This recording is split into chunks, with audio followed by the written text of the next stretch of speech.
The wheelchair rattled across the polished linoleum as Hayden shoved me toward the sliding glass doors of Riverside Nursing Home. My son moved with the casual efficiency of someone dropping off dry cleaning, not abandoning his father 3 days before Christmas. Tessa hovered beside him, her smile tight and rehearsed, the kind she'd perfected for client meetings at her real estate firm. Nolan, my youngest, stood near the entrance with his hands shoved deep in his pockets, eyes fixed on his shoes like they held the secrets of the universe. "We just need a break from you, Dad," Hayden said, his voice carrying that dismissive tone he usually reserved for telemarketers. He adjusted his expensive watch, the one I'd helped him buy after his promotion. "It's only temporary, you understand, right?" My heart hammered against my ribs, each beat a war drum of disbelief and rage, but I forced my lips into a smile, letting the anger pool behind my eyes where they couldn't see it. They had no idea what they just triggered, no idea at all. I whispered under my breath, so quiet only I could hear, "They're about to learn the hard way." Before I continue, let me know you're here with me. Drop a comment saying where you're listening from, maybe just a simple hello. It's wild how far one story can reach across the world. And if you like stories where patience wins and justice finds its way home, hit that subscribe button. You won't want to miss what happens next. My name is Malcolm Avery. I'm 62 years old, a widower for the past 5 years, and until 20 minutes ago, I thought I knew my children. I'd raised them in a modest 3-bedroom house on Maple Street, worked 2 jobs to pay for their college, and stood by them through every mistake, every crisis, every moment they needed someone in their corner. Now they were leaving me here like luggage they'd outgrown. The automatic doors whispered shut behind me, sealing me inside the antiseptic smell of industrial cleaner and overcooked vegetables. A nurse with kind eyes approached, clipboard in hand, speaking words I didn't fully hear. My mind was somewhere else, cataloging every detail of the betrayal I'd just witnessed. The first hour felt like drowning in slow motion. I sat in my assigned room, staring at the generic watercolor painting of a lighthouse that someone thought would be comforting. The Christmas decorations in the hallway flickered weakly, bargain store tinsel catching the fluorescent lights. Through my window, I could see the parking lot where Hayden's BMW had been parked. Now it was gone, along with Tessa's SUV and Nolan's truck. They'd coordinated this, planned it, probably discussed it over family dinners I wasn't invited to anymore. I gripped the arms of my wheelchair until my knuckles turned bone white. They thought they were freeing themselves from the burden of an aging father. They thought I was helpless, compliant, too weak to fight back. But they'd made a critical mistake. They'd forgotten who taught them how to think strategically, how to plan ahead, how to document everything. I reached into the inside pocket of my coat, fingers brushing against the small leather notebook I'd been keeping for months. Let me take you back 3 months to when I first realized what my children had become. It started with small things. Tessa borrowed $5,000 for emergency car repairs, then posted Instagram photos from a beach resort in Cancun 2 weeks later. Hayden asked to be added to my bank account just in case something happened, and within a month, I noticed unexplained withdrawals for luxury purchases I'd never authorized.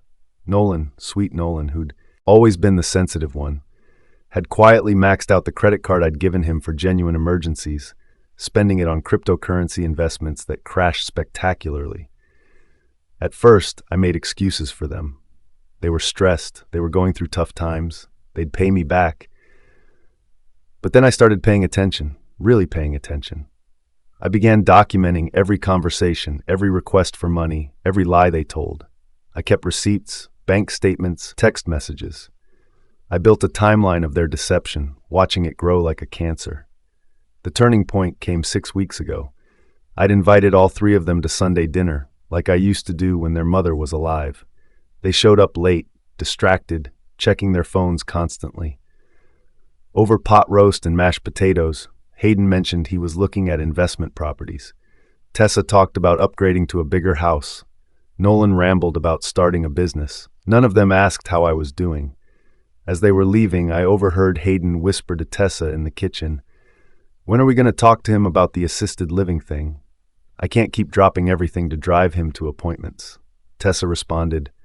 After Christmas. We'll make it sound caring, like it's for his own good. I stood in the doorway of my own kitchen, invisible to my own children, listening to them plot my exile. That night, I opened a new document on my computer and titled it Evidence. Every transaction, every broken promise, every moment of disrespect went into that file. Christmas week arrived faster than I expected. On December 22nd, Hayden called me with the announcement. They'd found a really nice place for me just until after the holidays, so they could focus on their families without worrying about me. The way he said it, like he was doing me a favor, made my stomach turn. I could have refused. I could have fought them right then. But I'd learned something important over the past months. The best revenge is the kind your enemy never sees coming. So I agreed. I smiled through the phone. I told them I understood, that I appreciated them thinking of me, that I'd pack a bag and be ready when they came to pick me up. Hayden sounded relieved. Thanks for being so understanding, Dad. We knew you'd get it. After I hung up, I sat at my kitchen table and added one more entry to my evidence file. Then I made 3 phone calls that would change everything. The nursing home's Christmas Eve dinner was depressing. Rubbery turkey, instant mashed potatoes, and canned cranberry sauce served on beige plastic trays. Around me, other residents sat in various states of awareness, some chatting quietly, others staring at the small television in the corner playing a loop of old Christmas movies. I barely touched my food. My mind was too busy planning the next moves. I'd planted the first seed that morning during Nolan's brief visit. He'd stopped by for exactly 12 minutes, a pity visit he could check off his conscience. While he was looking at his phone, I'd left my leather notebook on the bedside table, open to a page showing his credit card charges. When he glanced over and saw it, his face went pale. His eyes darted to me, but I was staring out the window, apparently lost in thought. He didn't say anything, just mumbled an excuse about traffic and practically ran out. The guilt had been planted. Now I'd let it grow. Christmas morning, my room was silent except for the hum of the heating system. No visits from my children, no phone calls, no messages. They were probably at Hayden's house right now, opening expensive gifts with their own kids, laughing around a table laden with better food than I'd get here. I wasn't bitter about the loneliness. I was focused. At 10 in the morning, I made a call to Hayden. He answered on the 4th ring, kids screaming in the background. "Hey, Dad, Merry Christmas. How's everything?" Good, I said, keeping my voice warm. "Hey, I was going through some old paperwork and I found something interesting about the property taxes on the house. Have you been getting notices from the county?" A pause. No. Why would I get notices? It's your house. Oh, I must be confused. I thought I saw something with your name on it. Probably nothing. I let the sentence hang there, a seed of worry. What kind of notices, Dad? Like I said, probably nothing. Enjoy your day. Give the kids my love. I hung up before he could ask more questions. That afternoon, Tessa called me. Her voice had that forced cheerfulness she used when she wanted something. "Dad, hi. Merry Christmas. Listen, Nolan mentioned you had some kind of notebook with financial stuff in it." "Oh, that old thing?" I kept my voice casual. "Just keeping track of expenses. You know how it is when you get older. Memory isn't what it used to be." "Right, but he said he saw his credit card charges in there? That seems, I don't know, kind of weird." "Is it?" I let silence fill the space. I suppose I just wanted to remember who I'd helped and when. Makes it easier to keep track of things. Another pause. "Keep track for what?" "Oh, nothing specific. Just general record keeping. Hey, I should go. They're serving lunch soon." I ended the call, imagining her staring at her phone, wheels turning in her mind. The thing about guilty people is they fill in the blanks themselves. I didn't have to accuse them of anything. I just had to remind them that I knew. On December 26th, a small article appeared in the neighborhood newsletter, the kind of community bulletin that gets delivered to every house on Maple Street. Mrs. Lindell, my neighbor for 30 years, had mentioned to the editor that there were concerns about financial irregularities in the neighborhood, possibly related to elder fraud. She didn't name names. She didn't have to. Everyone on our street knew my children had put me in a nursing home right before Christmas. I'd called Mrs. Lindell 2 weeks earlier, carefully planting the story. She was a retired accountant with a sharp mind and a low tolerance for disrespect towards seniors. I'd mentioned casually that some of my bank statements didn't quite add up, that I'd noticed unusual activity. I'd asked her opinion as a friend. Mrs. Lindell had been appropriately outraged. She'd promised to look into things. I knew she'd talked to other neighbors, knew the gossip would spread, knew it would eventually reach my children's ears. Hayden showed up at the nursing home on December 27th, unannounced and agitated. He found me in the common room, watching the news. His face was red, jaw tight. "Dad, we need to talk now." I looked up slowly, blinking like I'd been somewhere far away. "Hayden, what a nice surprise. Did you have a good Christmas? Did you tell Mrs. Lindell that we stole from you?" "Stole?" I tilted my head, confused. "I never said anyone stole anything. I just mentioned I was having trouble keeping track of some expenses. She offered to help me organize my finances. She's very good with numbers, you know." "The whole neighborhood is talking about us, Dad. Someone said the newsletter mentioned financial abuse." "Did it? I haven't seen this week's newsletter yet." I gestured to the stack of reading material on the side table. "Would you like to show it to me?" His hands clenched and unclenched. He wanted to yell. I could see it in his eyes, but we were surrounded by other residents and staff. He couldn't make a scene. "Listen," Hayden said, lowering his voice and sitting across from me. "If there's some kind of misunderstanding about money, we can clear it up. But you need to stop talking to the neighbors about private family business." "I talked to Mrs. Lindell about lots of things," I replied calmly. "The weather, her grandchildren, current events. We're friends. Am I not allowed to have friends anymore?" "That's not what I mean, and you know it." I met his eyes steadily. "What do you mean, then?" He stood up abruptly, the chair scraping against the floor.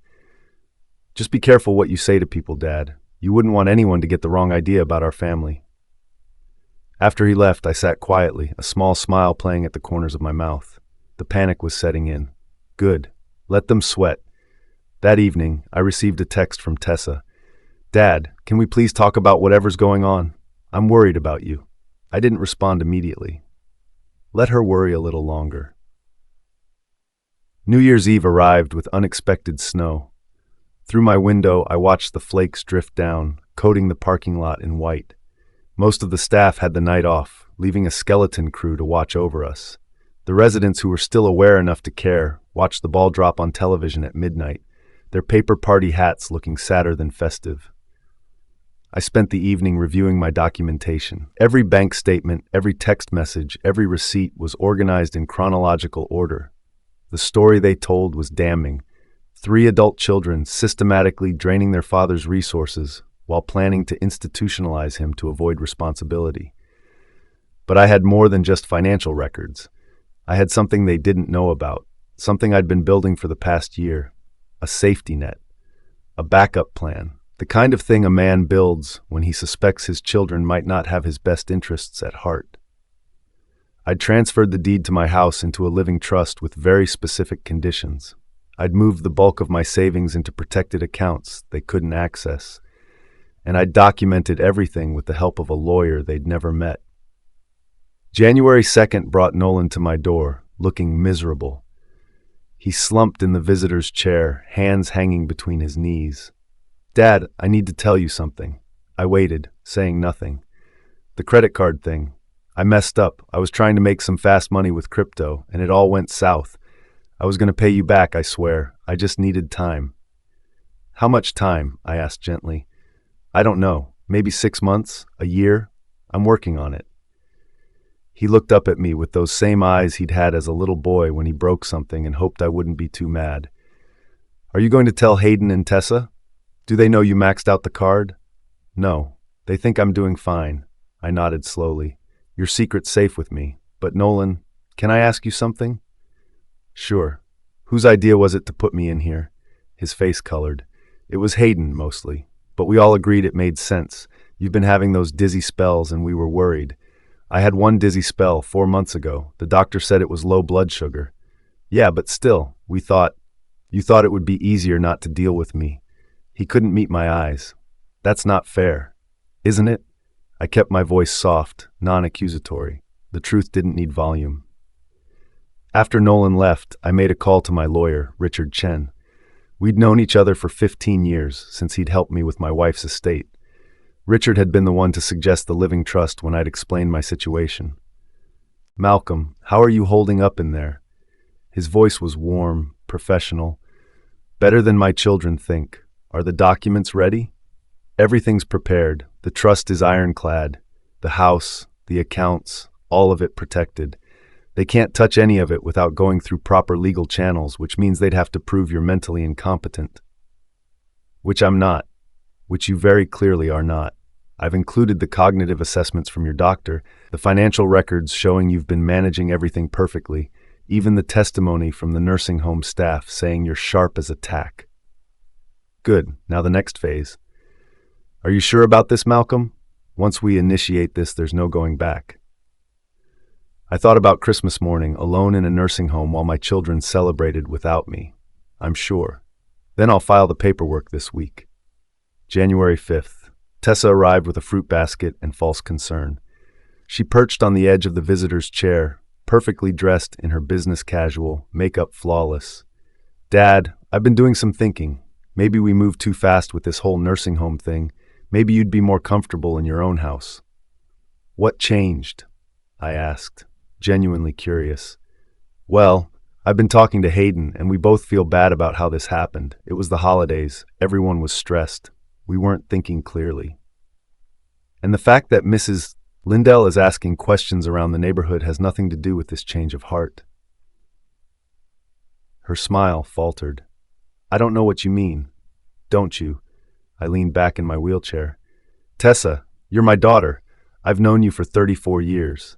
I know when you're scared." "I'm not scared. I'm concerned about you." "Then let me ask you something. The $5,000 I gave you for car repairs, where did it really go?" The color drained from her face. "I did have car repairs. Your Instagram says otherwise." "You're on Instagram?" "Mrs. Lindell showed me. She follows you. She thought the beach photos were lovely." I watched her process this. Cancun looks beautiful this time of year. She stood up quickly, the fruit basket forgotten on the table. "This is ridiculous. I don't have to defend myself to you. We put you in here because we care about you, because you need help." "Do I?" I gestured around the room. "I can walk, Tessa. I use the wheelchair because my hip gets sore after too much standing, but I'm perfectly mobile. I can cook, clean, manage my own finances. The dizzy spell you all keep mentioning happened once, and the doctor cleared me completely." "So why aren't you fighting this?" Her voice rose, frustration breaking through. "Why did you just agree to come here?" "Because I wanted to see what you'd do. And now I know." She stared at me for a long moment. "What's that supposed to mean?" "It means I've learned a lot about my children in the past few months, things I wish I didn't know." I picked up the leather notebook from my bedside table. "Did Nolan tell you he saw this?" Her eyes fixed on it. "What is that?" "A record of everything." I opened it to a random page, showing her carefully documented withdrawals and dates. It's quite detailed, every loan, every request, every promise to pay me back. Tessa grabbed for the notebook, but I held it away. "You're keeping track of us? Like we're criminals?" "Are you? This is insane. You're acting paranoid." "Am I? Or am I finally paying attention?"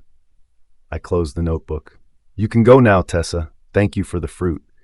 She stood there, mouth working soundlessly, then grabbed her purse and stormed out. I heard her heels clicking rapidly down the hallway, the sound fading into distance. I sat quietly, heart still steady, mind clear. 1 down, 2 to go. That evening I received a group text from Hayden. "Family meeting tomorrow. Dad's house, 2 p.m. Everyone needs to be there." I didn't respond. Let them wonder if I'd seen it. Let them plan their strategy without knowing mine. January 6th, the day of the family meeting. A nurse helped me into my coat, and I arranged for a taxi to take me to my house on Maple Street. I hadn't been home since they dropped me at the nursing home. Walking up the front steps, key in hand, felt surreal. The door opened before I could unlock it. Hayden stood there, arms crossed. "You actually came. You asked me to." I moved past him into my own house. The living room looked the same, but felt different, like a museum of my former life. Tessa was already there, sitting stiffly on the couch. Nolan paced by the window. They all turned to look at me like I was an intruder. "Sit down, Dad." Hayden said, gesturing to the armchair that used to be mine. "We need to talk about some things." "All right." I sat, placing my cane across my lap, the leather notebook in my coat pocket pressing against my ribs. Hayden cleared his throat. "We've been talking, and we're concerned about your mental state. This obsession with money, keeping records of everything, talking to neighbors about private family matters, it's not healthy." "I see," I said calmly. "And what do you propose?" "We think you should sign some paperwork," Tessa interjected, pulling out a folder. "It would give us power of attorney over your finances and medical decisions, just as a precaution in case your condition gets worse." "My condition?" "The confusion, Dad," Nolan said softly. "You're getting older. Sometimes people need help managing things." I looked at each of them in turn. My children, the people I'd raised, sacrificed for, loved unconditionally. And here they were, trying to take control of everything I'd built. "Before I consider this," I said slowly, "I'd like to know something. Did you ever plan to take me out of the nursing home?" Silence. "Be honest with me, just this once." Hayden shifted uncomfortably. "Eventually, when we figured out a better long-term care solution." "By long-term care, you mean somewhere permanent?" More silence. "I see." I stood up, surprising them all with how steady I was. "Then I think you should see something." I pulled out the leather notebook and placed it on the coffee table. Then I took out my phone and opened my email, where Richard Chen had sent me copies of all the relevant documents. This notebook contains a detailed record of every financial transaction between us for the past 2 years. Every loan, every gift, every broken promise. Hayden's face darkened. "So what? We're your kids. You're supposed to help us." "Help, yes. Fund your lifestyle while you plot to have me declared incompetent? No." I swiped to the next email. "This is the living trust I established 6 months ago. The house, my accounts, everything is protected. You can't access any of it without a court order." Tessa stood up. "You can't do that." "I already did. Richard Chen filed the paperwork 3 weeks ago."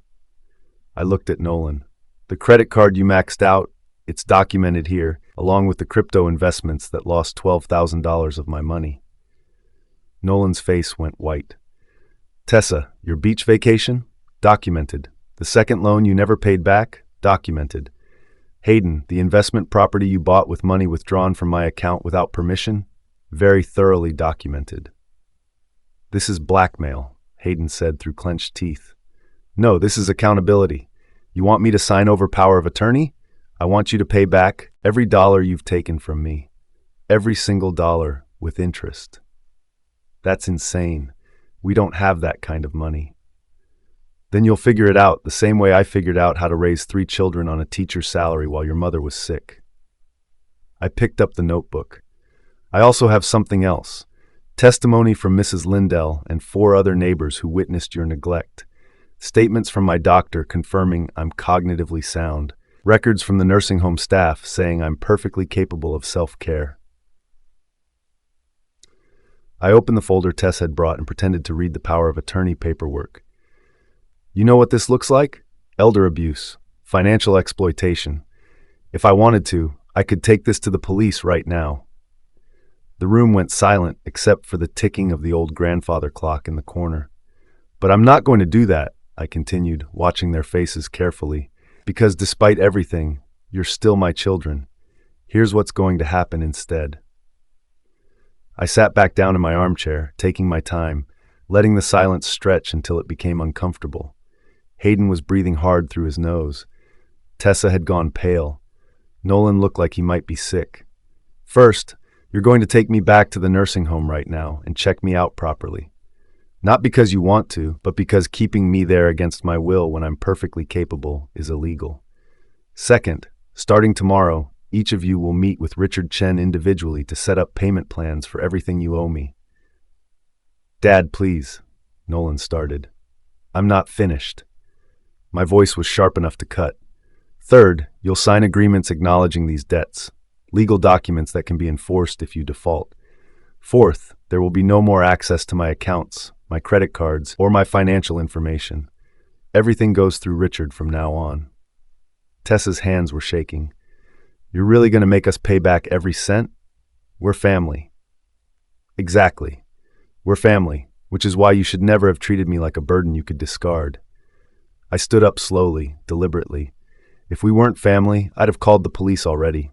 Consider my mercy a gift you don't deserve. Hayden's jaw worked silently. I could see him calculating, trying to find an angle, some way to regain control. But there was none. I'd closed every door, blocked every exit. The only way forward was the one I'd laid out. "What about our kids?" Tessa asked, her voice breaking. "Your grandchildren? Are you going to cut them out too?" "My grandchildren are welcome in my home anytime, but their parents need to learn that actions have consequences, that using people has a price, that family means respect, not exploitation." I picked up my coat. "You have a choice right now. Accept these terms, start making things right, and maybe we can rebuild something honest. Or refuse, and I take everything I have to the authorities. Your choice. You have 60 seconds. The grandfather clock ticked in the silence. 15 seconds. 30. 45. "Fine," Hayden finally said, the word forced out like a confession. "We'll do it. We'll set up the payment plans. And you'll take me home, right now." "Yes." "Say it properly, Hayden. Say you'll take me home, and you understand why." He closed his eyes, took a breath. "I'll take you home, Dad. I understand. We messed up. We treated you wrong. It wasn't enough. It would never be enough. But it was a start." An hour later, my belongings were packed from the nursing home. Hayden drove in silence, knuckles white on the steering wheel. Tessa followed in her SUV, makeup running from tears she'd tried to hide. Nolan brought up the rear in his truck, probably replaying every bad decision in his head. 3 weeks later, on a cold January afternoon, I received 3 separate emails. Payment plans from each of my children, worked out with Richard Chen, scheduled over the next 5 years. The amounts were fair, accounting for their income levels. They weren't being punished. They were being held accountable. Mrs. Lindell came by with soup and stayed for tea. We talked about the weather, her grandchildren, and the neighborhood gossip. She didn't ask about my children, and I didn't volunteer information. Some things were private. That evening, sitting at my kitchen table with a cup of coffee, I thought about the past month. The betrayal, the anger, the careful documentation of every slight. I'd won, but the victory felt hollow. My children had learned a hard lesson, but our relationship would never be the same. Maybe that was okay. Maybe some relationships need to break before they can be rebuilt on honest foundations. Or maybe some damage can't be repaired, and you learn to live with the scars.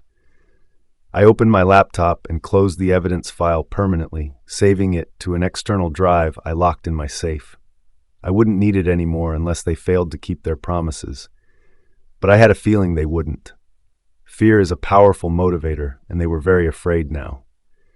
Outside my window, the January sun was setting, painting the sky in shades of orange and pink. Christmas was over, the new year had begun, and I was home, in my house, in control of my life, exactly where I should have been all along. The lesson was simple. Never underestimate the quiet ones. Never assume patience means weakness, and never, ever betray the person who taught you everything you know. I took a sip of coffee and smiled. Tomorrow I'd start living again. Tonight I'd just enjoy the peace.